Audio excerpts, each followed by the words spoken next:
Hi friends, मैं हूं doctor Mandvi और मैं इंदिरा आईवीएफ के नोएडा सेंटर में एज एन आईवीएफ स्पेशलिस्ट हूं। आज हम एक बहुत ही इम्पॉर्टेंट हार्मोन के बारे में बात करेंगे जिसको प्रोलैक्टिन हार्मोन बोला जाता है।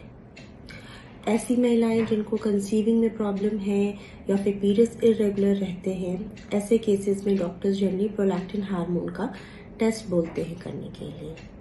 तो ये प्रोलैक्टिन हार्मोन क्या है, इसके बढ़ने का क्या कारण होता है और इसके लिए क्या ट्रीटमेंट है, इन्हीं सब चीज़ों के बारे में हम आज बात करेंगे। पहले समझते हैं कि ये प्रोलैक्टिन हार्मोन है क्या। प्रोलैक्टिन हार्मोन हमारी ब्रेन में एक ग्लैंड होता है, पिट्यूटरी ग्लैंड, उससे निकलता है।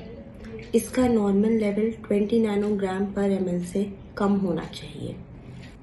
अब हम बात करेंगे कि पिट्यूटरी हार्मोन्स का लेवल क्यों बढ़ता है। सबसे इम्पॉर्टेंट और पहला कारण है स्ट्रेस। अगर स्ट्रेस ज़्यादा रहता है तो भी यह हार्मोन का लेवल बढ़ जाता है। दूसरा सबसे इम्पॉर्टेंट कारण है थायराइड हार्मोन का बढ़ना। अगर थायराइड हार्मोन आपका बढ़ता है तो साथ ही साथ प्रोलैक्टिन का लेवल भी बढ़ जाता है। ऐसे केसेस में अगर हम थायराइड के लिए मेडिसिन लेते हैं और थायराइड का लेवल नॉर्मल हो जाता है तो प्रोलैक्टिन का लेवल भी कम हो जाता है। इसका मेजर रीज़न ये है कि जो हार्मोन हमारी पिट्यूटरी से निकलता है, थायराइड रेगुलेटरी हार्मोन, वो सिर्फ थायराइड को ही नहीं, प्रोलैक्टिन के लेवल को भी कंट्रोल करता है। ऐसे केसेस में भी प्रोलैक्टिन कभी कभी बढ़ जाता है, तो दवाइयों द्वारा इसको कम किया जा सकता है। तीसरा इम्पॉर्टेंट कारण है कुछ दवाइयों का सेवन, जैसे कि एंटासिड्स, एंटी डिप्रेसेंट्स या फिर एंटी एंजाइटी ड्रग्स। किसी लोगों को एसिडिटी होती है, वो एंटासिड्स लेते हैं। ऐसे केसेस में भी प्रोलैक्टिन का लेवल बढ़ जाता है। Anti anxiety and anti depressant drugs, ये आपके पिट्यूटरी ग्लैंड पर ही काम करते हैं और डोपामिन के लेवल को अफेक्ट करते हैं। ऐसे केसेस में भी आपके प्रोलैक्टिन के लेवल के बढ़ने के चांसेस रहते हैं। इन दवाइयों का सेवन कम करने से भी कभी कभी प्रोलैक्टिन का लेवल कम हो जाता है। फोर्थ और मोस्ट इम्पॉर्टेंट कारण होता है पिट्यूटरी ट्यूमर्स। पिट्यूटरी ट्यूमर्स में आपके प्रोलैक्टिन के हार्मोन का लेवल बढ़ा रहता है, हेडेक होता है, आंखों के सामने अंधेरा छाता है और कभी कभी इरेगुलर मेंसेस की कंप्लेंट भी होती है। ऐसे केसेस में हम MRI करवाते हैं और देखते हैं कि कहीं पिट्यूटरी ट्यूमर्स तो नहीं है। पिट्यूटरी ट्यूमर्स में माइक्रोएडिनोमा, मैक्रोएडिनोमा कुछ भी हो सकता है। ये MRI द्वारा ही पता लग सकता है और ऐसे केसेस में आपके प्रोलैक्टिन का लेवल काफ़ी हाई रहता है।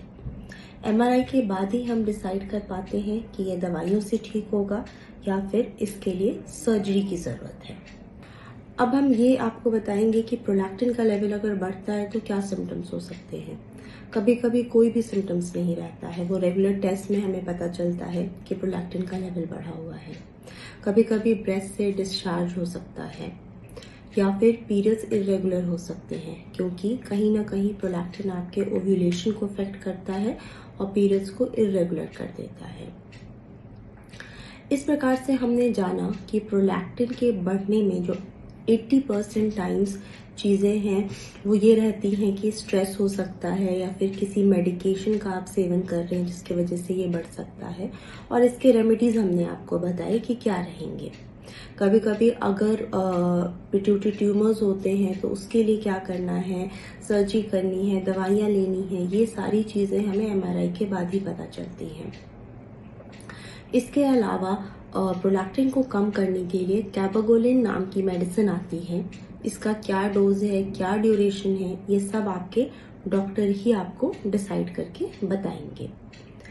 आशा है आप लोगों को इस वीडियो से काफ़ी जानकारी मिली होगी और आगे भी अगर आप अपनी कुछ भी क्वेरीज या क्वेश्चन हमसे पूछना चाहते हैं तो नीचे दिए गए नंबर पर आप हमें कॉल कर सकते हैं। धन्यवाद।